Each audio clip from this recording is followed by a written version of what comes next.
快樂會消失得這樣忽然，如世界也早給污染。I'm having fun right now. You're not the one, but you could be the one right now. Tough day, lots of interviews, or? Yeah, we did. I spoke on a panel this morning and had a couple interviews today. But yeah, this is my first time doing anything with Hong Kong, so I'm excited about that. Yeah. Have you ever been to Hong Kong? No, it's like I want to so badly. It's like a dream destination for me. Like for the tourist spots, or like food or culture and stuff? All of it, everything. Wow. Then you should definitely come after like the virus has tuned out a bit. Yeah, unfortunately, it's like still not safe too. But the second I can, I'm hopping on a plane.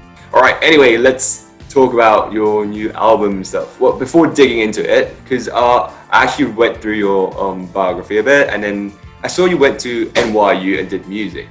Then why music as your career or education? Because surely it's quite a tough choice of going into something. I wouldn't call it vague, but less of a career type of education, right? So, is there any rationale behind that? Yeah, so I went to the Clive Davis Institute of Recorded Music, which is a part of New York University's Tisch School of the Arts, and it was a really niche, small program. They accepted about 30 kids a year, and I actually was able to. My focus, you get to choose between 4 different entrepreneurial tracks, which is producer, journalist, artist, and executive. And I took a combination between a lot of artists and executive tracks.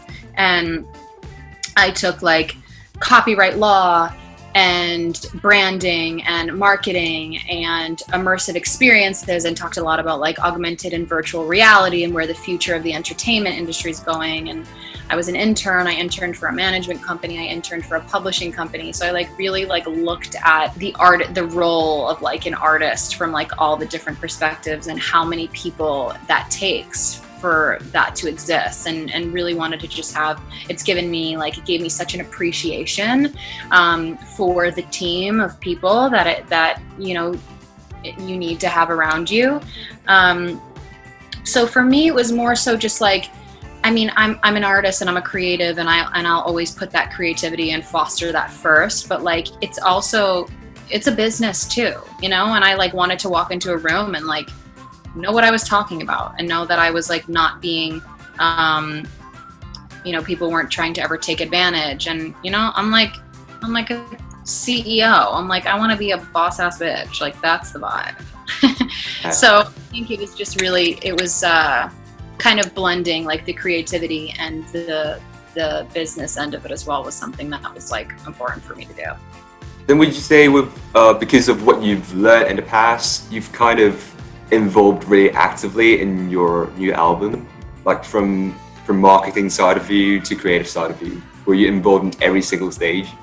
Yeah, I think that is this is the most involved with anything I have literally ever been. I think my ex and I, we quarantined together for 6 months, and we filmed all the music videos for this, and me and my really small core team, the team that I started with from day one. I've known my managers since we were 12 years old, my whole life.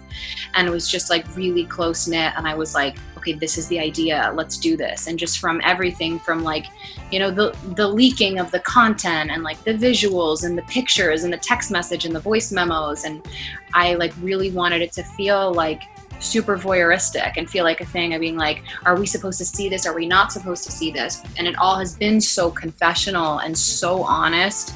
And from literally inception to completion, I've been a part of every single step, both creatively and strategically as well. And it's the most because there wasn't, even in the creating of the visuals, there was no crew. We had no crew, there was no glam, hair, makeup, there wasn't any set design. It's we made this stuff ourselves, and then I just handed it to people.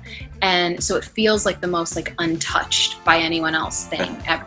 like such a living and breathing. It's like I'm literally in the middle of a breakup right now. Like all the things I'm talking about, it's like that wasn't a marketing ploy. Like this is actually just what's happening in my life, and it's just a really, you know, it's not like a PR stunt or anything like that. Like I'm going through it, and it's been really cool to like bring people along for that journey.